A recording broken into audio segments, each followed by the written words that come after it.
नमस्कार, स्वागत है आप सभी का द ज़ोरावर क्लासेस में।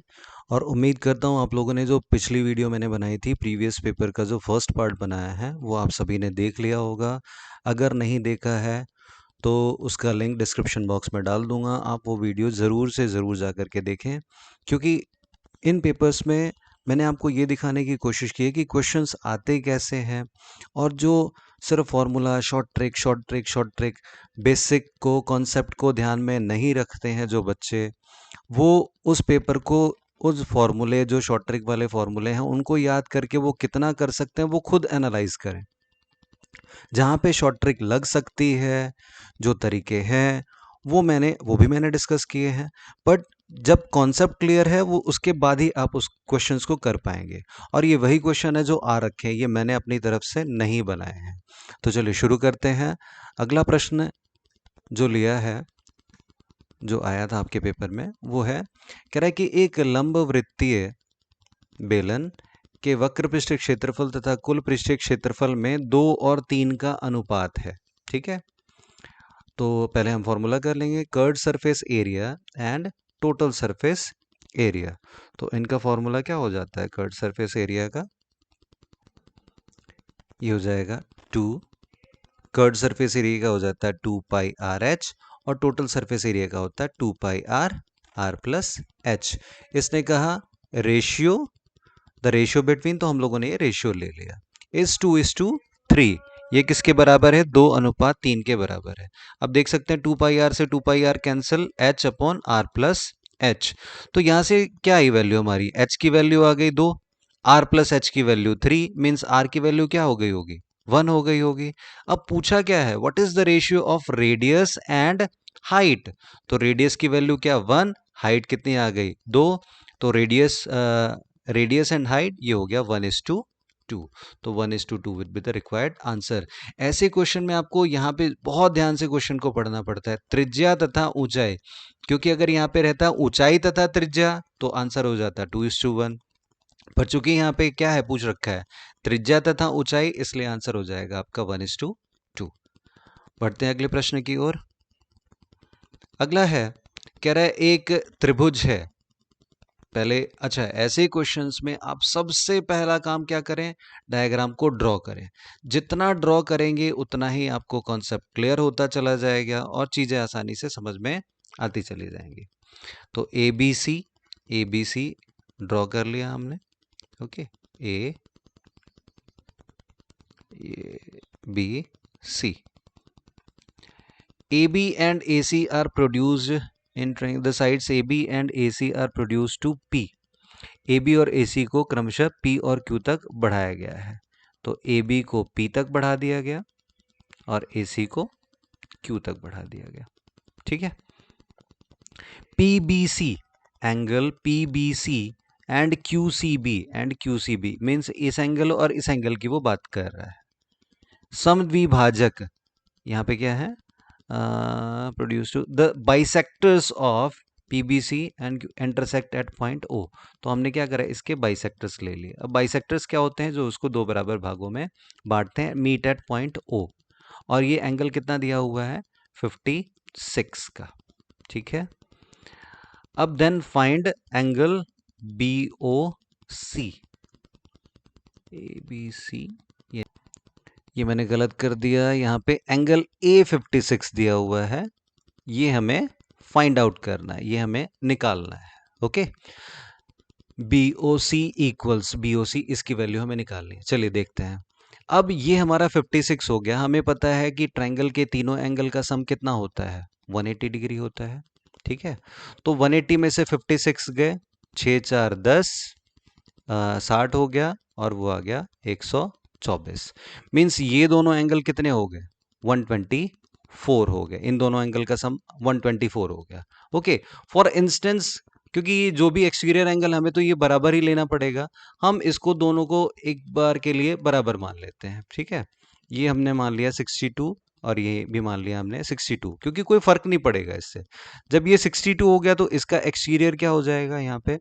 अब ये क्योंकि एक सीधी लाइन है तो सीधी लाइन 180 डिग्री की होती है, तो ये 62 है, तो ये हो जाएगा 118। तो 118 का आधा ये हो जाएगा हमारा 59 और ये भी क्या आ जाएगा हमारा 59। तो अब 59 59, अब अगेन अब इन दोनों का सम कितना हो गया, ये हमारा क्या आ गया 118 आ गया। तो ये भी हमारा क्या दिख रहा है, एक ट्रायंगल दिख रहा है और इस ट्रायंगल के तीनों एंगल का सम कितना होता है 180 होता है। तो 59 59 118, तो ये हमारा एंगल आ गया 62 डिग्री का आ गया। ओके, ये तो हो गया, हमने कंप्लीट समझा। अगर ऐसा क्वेश्चन आए तो डायरेक्ट प्रॉपर्टी भी इसमें लगती है। इसमें डायरेक्ट प्रॉपर्टी होती है 90 minus half of angle A. जब ये इस तरीके से एक्सटीरियर एंगल खींचा गया हो और वो बाइसेक्टर्स हो, तो इस एंगल का जो मेजरमेंट होता है 90 माइनस इस एंगल का हाफ कर दिया जाए तो डायरेक्ट निकल आएगा। तो देख लेते हैं इस तरीके से भी, 90 माइनस ए कितना है 56 है, तो 56 का हाफ कर दिया जाएगा 56/2, तो ये आ जाएगा 28 दूनी 56, 28 दो 30 और ये यहाँ पर 62 will be the required answer. बढ़ते हैं अगले प्रश्न की ओर, देखते हैं। कह रहा है the measure of an angle for which the measure of supplement is 4 times the measure of the complement. समपूरक पूरक, अब पहले कॉम्प्लीमेंट सप्लीमेंट समपूरक और पूरक समझते हैं। समपूरक होता है यदि दो एंगल का सम 180 डिग्री है। ओके, तो हम उसको कहते हैं समपूरक, ठीक है। और यदि दो एंगल का सम 90 डिग्री है तो हम उसको कहते हैं पूरक। अगर इसको इंग्लिश में देखें तो जो 90 डिग्री का जो पूरक होता है इसको हम कहते हैं कॉम्प्लीमेंट्री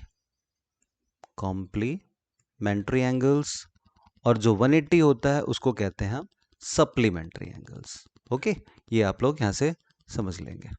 इसे करने का सबसे अच्छा तरीका हम इसको ऑप्शन से करके देखेंगे। उस कोण का माप जिसका समपूरक उसके पूरक के 4 गुने के बराबर है, तो इसका पूरक क्या हो जाएगा 70 डिग्री और इसका समपूरक क्या होगा 160 डिग्री। तो क्या कहता है, उसका समपूरक उसके पूरक के 4 गुने के बराबर है। तो क्या ये 4 गुने के बराबर है? नहीं है। ठीक है, इसको देख लेते हैं। आप लोग जैसे प्रैक्टिस करेंगे आप लोग को अंदाजा हो जाएगा। ठीक है, इसका पूरक कितना 30 डिग्री, समपूरक कितना 120 डिग्री। तो समपूरक पूरक के 4 गुने के बराबर है। तो क्या ये 4 गुने के बराबर है। तो यहाँ पर ऑप्शन नंबर डी हमारा करेक्ट आंसर हो जाएगा। बढ़ते हैं अगले प्रश्न की ओर। बहुत ही ध्यान से समझेंगे इस क्वेश्चन को। अच्छा, इस क्वेश्चन में थोड़ा सा ये लिखने में दिक्कत हो रखी है। ये इस तरीके से है, x³ minus 3x square plus 3x minus 2, ये क्वेश्चन है। तो इसके हमें फैक्टर्स निकालने हैं। ओके, तो जिस तरीके से हम इसको कंप्लीट करते हैं वैसे ही करते आएंगे। ओके, x³ है तो यहाँ पे ओके मैं इसको फिर से लिख देता हूँ यहाँ पे x³ minus 3x square plus 3x minus 2।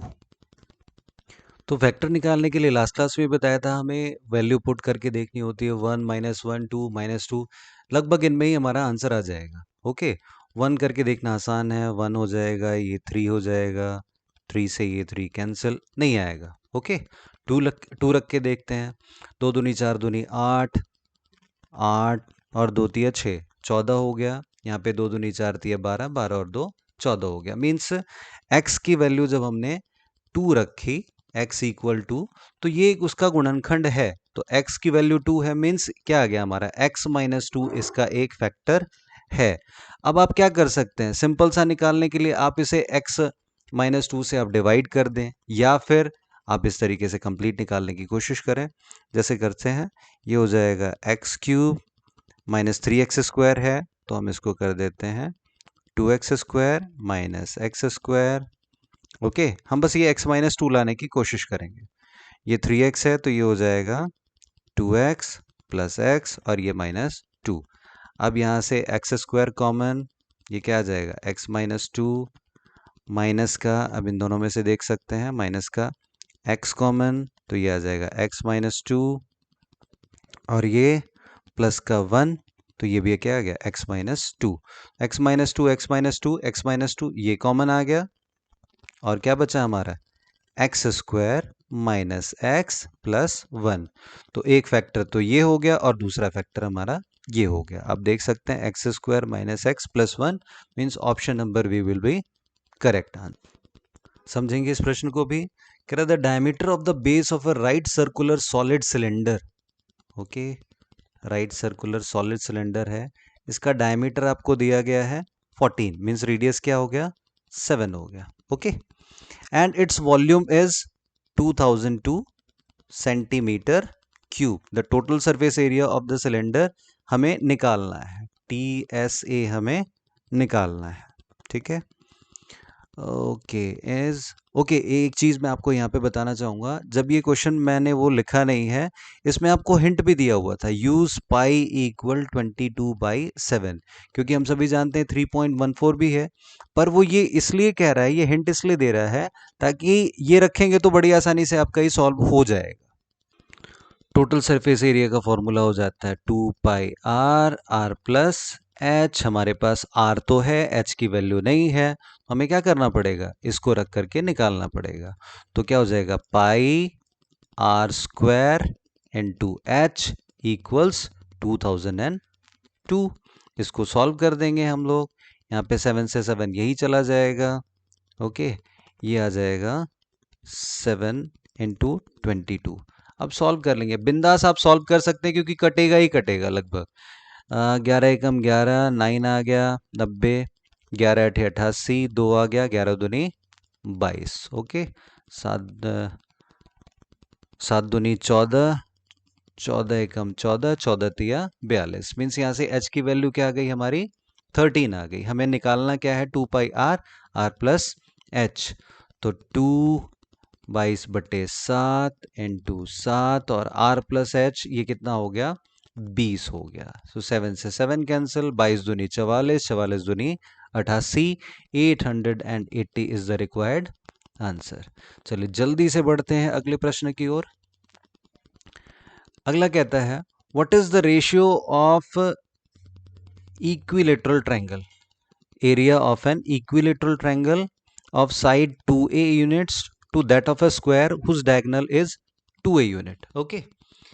Area of equilateral triangle जैसे जैसे कहता है हम लोग वैसे वैसे निकाल लेते हैं। तो एरिया ऑफ इक्विलेटरल ट्रायंगल का फॉर्मूला होता है √3/4 साइड स्क्वायर, या यहाँ पे साइड हमें दी गई है 2a, तो हम ये डायरेक्ट रख लेते हैं 2a, तो इसको मैं ऐसे लिख लेता हूँ 4a स्क्वायर लिख लेता हूँ, ओके, क्योंकि 2a का होल स्क्वायर करेंगे 4a स्क्वायर हो जाएगा। इसका किससे निकालना है to that of a square whose diagonal is 2a, एक स्क्वायर दिया हुआ है जिसका डायगोनल क्या है 2a है, ओके। अब देखिए हमें एरिया से निकालना है, ये हमारा इक्विलेटरल ट्रायंगल का एरिया हो गया। अगर रोम्बस का एरिया आपको पता हो तो क्या होता है half into d1 into d2, okay. हम एक स्क्वायर को भी रोम्बस कह सकते हैं, अगर ये प्रॉपर्टी आप लोग को पता हो तो यहाँ से हमारे पास स्क्वायर का एरिया का फॉर्मूला आ जाता है। स्क्वायर के एरिया का फॉर्मूला साइड इंटू साइड तो होता ही है, हाफ इंटू डायगनल या हाफ इंटू डी स्क्वायर भी हम कह सकते हैं कि ये इसका एरिया का फॉर्मूला है। तो अब इसको सॉल्व कर देंगे, half into D square means क्या 2a का स्क्वायर, देन अगेन ये क्या हो जाएगा 4a स्क्वायर, ये यहाँ पर हो जाएगा। अब ये सॉल्व करेंगे, ये यहाँ पे हमारा 4 से 4 गया, ये आ गया √3a स्क्वायर और ये आ गया हमारा 2a स्क्वायर, तो √3a square 2a square, a square से a स्क्वायर भी कैंसिल हो गया, हमारा क्या आ गया √3:2, मीन्स ऑप्शन नंबर सी हमारा करेक्ट आंसर हो जाएगा। चलिए बढ़ते हैं अगले प्रश्न की ओर, देखते हैं, ओके। जिन्होंने टाइम एंड वर्क कर रखा होगा उनके लिए काफ़ी इजी क्वेश्चन होगा, ये देख लेते हैं। कह रहा है A alone can complete 4/5 part of a work in 20 days. अब देखिए फ्रैक्शन आप लोगों को समझ में आना चाहिए, ओके। फ्रैक्शन नॉर्मली बच्चे बहुत डरते हैं फ्रैक्शन से। 4/5 क्या है, कोई एक काम है उसके 5, क्योंकि जो नीचे है हमें पहले नीचे देखना है, 5 है तो 5 बराबर टुकड़े हैं, ओके। 5 ये 1 2 3 4 5 बराबर टुकड़े हैं। अब ये 4 है, तो मीन्स इन 5 बराबर टुकड़ों में से जो 4 टुकड़े के बराबर जो काम है वो कर रहा है, वो कितने दिन में? 20 दिन में। अब 4 टुकड़े के देखिए, अब यही अगर पिक्चर से आप समझेंगे तो चीजें बड़ी आसानी से समझ आएगी। जब 4 टुकड़े के बराबर काम कर रहा है 20, तो ये एक टुकड़े के बराबर कितने दिन में होगा? 5 5 5 5। मीन्स ये जो एक टुकड़ा बच गया ये भी कितने दिन में होता है? 5 दिन में। तो यहां से A alone completes 4/5 of a work in 20 days. तो ए कंप्लीट कितने दिन में कर सकता था इसको? 25 दिन में कर सकता था, राइट? अब कह रहा था remaining work completed by A and be working together in 3 days. अब ये वाला जो ये हिस्से का काम है, ये ए और बी ने मिल करके किया 3 दिन में। तो इसको भी 3 दिन में करते, इसको भी 3 दिन में, इसको भी 3 दिन में, ये भी 3 दिन में। तो ए और बी अगर मिल करके ये काम करते कंप्लीट काम को, तो वो कितने दिन में कर लेते? 15 दिन में कर लेते, राइट? अब अगर इनकी एफिशिएंसी निकालें, एफिशिएंसी निकालने का तरीका, हमने इसका एलसीएम लिया, 25 दिया 75, तो ए की एफिशिएंसी कितनी आई? 3। और ए प्लस बी की एफिशिएंसी कितनी आई? 5। मीन्स ए एक दिन में 3 काम कर रहा है, तो ए प्लस बी मिलकर के 5 काम कर ले रहे हैं। ये एफिशिएंसी आती है हमारी, ये इस तरीके से जब हम सॉल्व करते हैं। ओके, अब क्या रहा है? Okay, together in 3 days, how long would B alone take to do 2 times the original work? जो ओरिजिनल वर्क था उसको उसका दोगुना करने में बी कितना समय लगाएगा? अब देखिए, ए प्लस बी की एफिशिएंसी 5 है, ए की एफिशिएंसी 3 है, तो अलोन बी की एफिशिएंसी कितनी हो जाएगी? 2 हो जाएगी। अब काम कितना था? पहले तो 75 था, ये टोटल काम था, बट अब उसने क्या कहा कि काम दो गुना हो गया। B alone take to do 2 times the original work. तो अब काम कितना हो गया? 150। उसकी एफिशिएंसी तो कितनी है? 2 ही है। मीन्स बी को काम करने में ये कितना टाइम लगेगा? 75 days will be the required answer. तो option number C would be correct. मैं आज का पार्ट भी यहीं पर ख़त्म कर रहा हूँ। जो बचे हुए क्वेश्चन हैं, क्योंकि मैथ्स के 20 क्वेश्चन आते हैं, वो हम अगले पार्ट में करेंगे। मेरे आप सभी से यही रिक्वेस्ट, अपनी जो आप इस पेपर को सॉल्व करके देखें कि आप कहाँ स्टैंड करते हैं, ठीक है? अपनी क्वालिटीज़ देखो।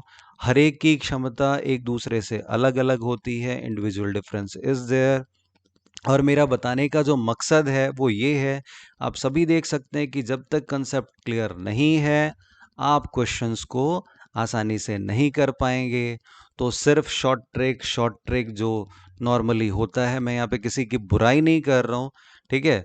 मैं बस आप लोगों का भला चाहता हूँ। आप लोगों का सिलेक्शन कैसे हो वो मुझे पता है। मेरे साथ जुड़े रहें, मैं करवा के ही मानूंगा, ये भी मेरी गारंटी है, ठीक है? जो मैथ्स पार्ट है मैं इस तरीके से समझाऊंगा, कंसेप्ट क्लियर होगा। जो परेशानी आएगी, हम हमेशा आप लोगों के साथ रहेंगे। Thank you for today. मिलते हैं नेक्स्ट क्लास में।